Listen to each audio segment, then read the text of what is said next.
March 17th, and it is St. Patrick's Day. That's why I've got my green on, so Mr. Wolfe doesn't pinch me. Yossi, once again, is our special guest in our video. He just has to be by my side at all times. He doesn't have his green on, so maybe I need to give him a little pinch. But you know that green is Miss Wolfe's favorite color, so I've got my Amistad shirt on, Go Greenhouse, and I had to be a little festive today with my headband. So what we're going to do is we're going to read this story today called St. Patrick's Day in the Morning. This story is by Eve Bunting, who will read a story by Eve Bunting a little bit later on in April when we start our plant unit, and the illustrations are by Jan Brett. And we've read a lot of stories by Jan Brett. She's the one who wrote about the Wild Christmas Reindeer and some of the other stories, The Mitten, The Hat, Trouble with Trolls, that we've read this school year.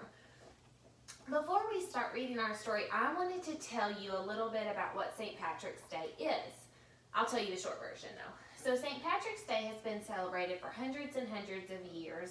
We celebrate it because in the country of Ireland, there was a man named Patrick, and he was captured and held captive, and he came back to his country of Ireland after he was captured and brought them the religion of Christianity. So they started celebrating him hundreds and hundreds and hundreds of years ago. So now today we celebrate St. Patrick's Day with parades by wearing green. We've even got the legends of the leprechauns and shamrocks, which are the four-leaf clovers that stand for being lucky. And I know I am one lucky teacher because I have you as my student. So I consider myself very, very lucky every single day, and especially on St. Patrick's Day. So let's go ahead and read our story, St. Patrick's Day in the Morning, and then I'll explain what you're going to be writing about later this afternoon, okay? All right, let's go ahead and get started. St. Patrick's Day in the Morning. Jamie wakened early and remembered that it was St. Patrick's Day. He climbed carefully over his big brother Kevin and his bigger brother Sean. The stairs were cold on his bare feet. The kitchen was cold too, the fireplace full of dead ashes like chalk. Nell the sheepdog lay in the rocker. Here, Nell! Jamie tried to snap his fingers the way Sean did. Nell uncurled herself from the cushions, and Jamie sat in the warm spot where she slept. St. Patrick's Day in the morning. The green sashes were laid out on the table. The big one was Dad's, the next biggest was Sean's, the next biggest was Kevin's. Their fringes were crusted with gold. But there was no sash for Jamie. It's not fair, Nell, Jamie said. I want to walk in the parade too, but they say I'm too small, that I couldn't get to the top of Acorn Hill. But what do they know?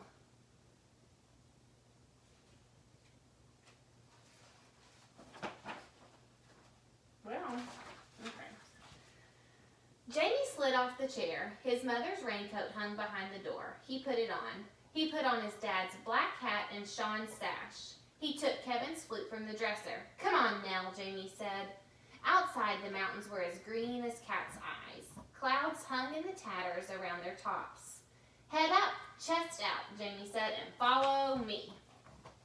I wonder what he is going to do.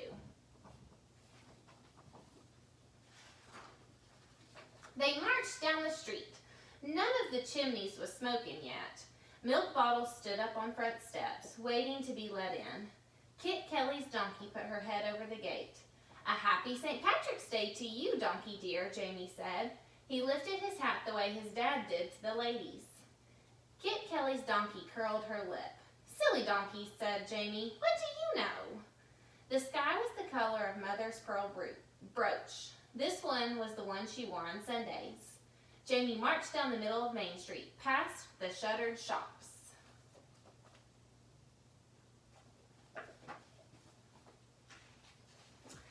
Barney the baker was a white blur behind his window. There was a whiff of bread baking. Nell turned her head toward the smell and drooled. Come on, Nell, Jamie said. Hubble the hen man trundled his wheelbarrow along the footpath. His eggs were piled in it, all brown and white. Good morning to you, Jamie said. I see your hens are laying well. It's the sweet corn and sweet talk I feed them, Hubble said. Pick yourself an egg, Jamie.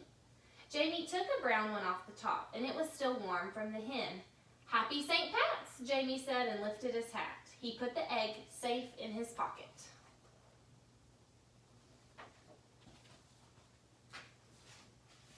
Jamie and Nell walked under the arches that spanned out on the street.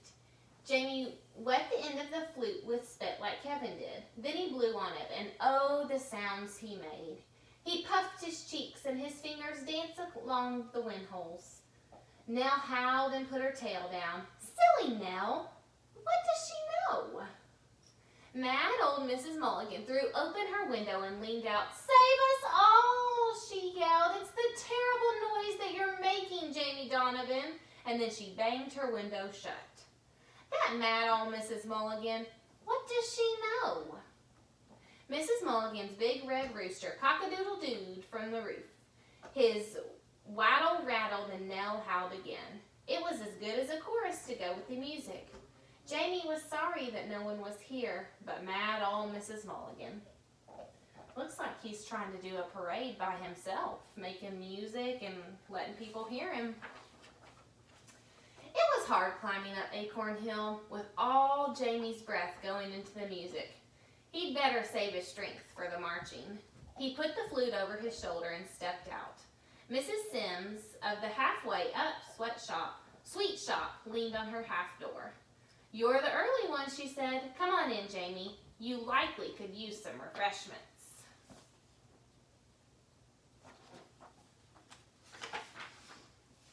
Jamie's head came to the level of Mrs. Sims' counter.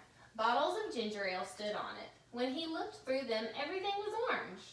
Mrs. Sims gave him a bottle, all for himself, and she gave him a bun with a cherry on top, too. Nell let her tongue hang out and begged nicely. Mrs. Sims threw her 2 jelly beans. Jamie ate his bun, and he put the ginger ale bottle in his other pocket. That one, the one that was not carrying the egg.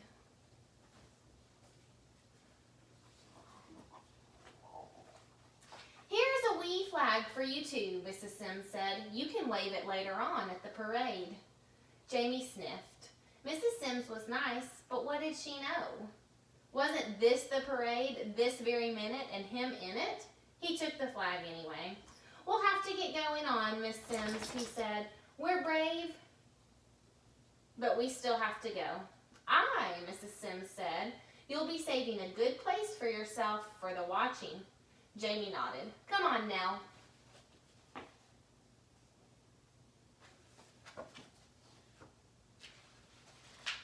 The flute was getting awful heavy on Jamie's shoulder. He held the flag out in front of him. It was a very small flag and felt very heavy, too. Don't be giving up now, Nell, Jamie puffed. We're nearly there.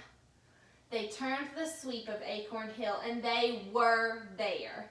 Jamie stopped. Look, Nell.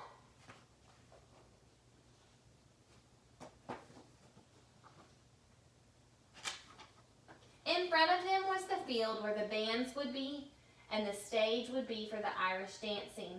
There was a green ribbon around the platform to keep people off. Jamie crept underneath it, and he sat right in the middle of the stage, and Nell laid down beside him. The sun was starting to come up.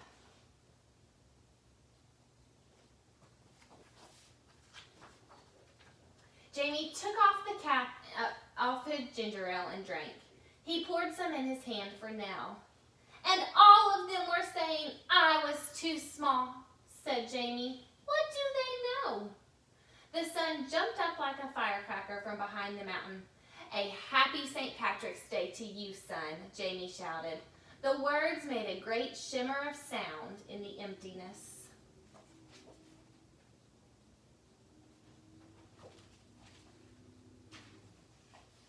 Jamie pushed Nell's head from his knees and stood up.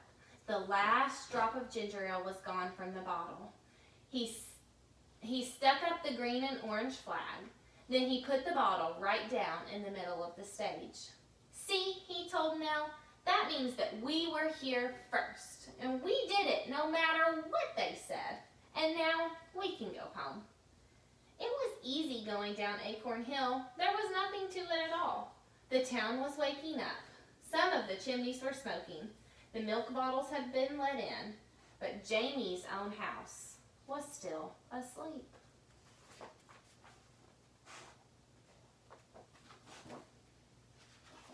He opened the back door. The clock tick-tocked, and the turf ashes lay in their white drifts. Jamie took off his mother's coat. He set Hubble's egg down on the table, and he climbed in the rocker, and Nell jumped beside him. He laid the flute on his knees and closed his eyes. Oh, the music he had made. They'd not hear the likes of it all day.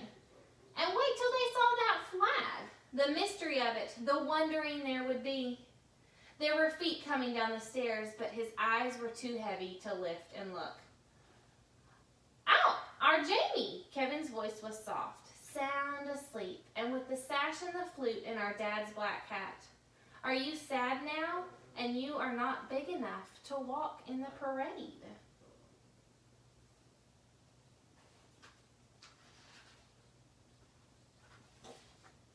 Jamie kept his eyes closed and smiled. Silly Kevin, what did he know? I like the back of this book because it says, everybody thinks Jamie is too little to march in the village parade. So Jamie makes his own. So I liked this story because it talks about, even though his family thought he might be too little to participate in the St. Patrick's Day parade, he decided to make a parade of his own and prove everybody wrong, that he could march up Acorn Hill and wave the Irish flag to celebrate St. Patrick's Day. So what you're going to do with this book, you're not going to necessarily write about this book, but you're going to write about how to catch a sneaky, clever leprechaun. Because we know that leprechauns like to cause a lot of trouble. They steal things and they trick you and they play lots and lots of jokes to try to get you confused on St. Patrick's Day. And if you're not wearing green, you might even just get a little pinched by a leprechaun. So what you're going to do is you're going to write me a paragraph. Remember how many sentences I like? I like 5 sentences. So you're going to write me a paragraph about how to catch a leprechaun. Remember, you need to start with a topic sentence, and you're going to have your detail sentences with our words first, next, then, and last. And if you want to challenge yourself, you can write a 6th sentence, making it a closing sentence. So I want you to write me a paragraph about how to catch a leprechaun. I hope you have an awesome St. Patrick's Day, and make sure you're wearing your green today because whoop whoop, go greenhouse. I will see you very soon, and I can't wait to read you another story tomorrow. Have a good St. Patrick's Day. Bye.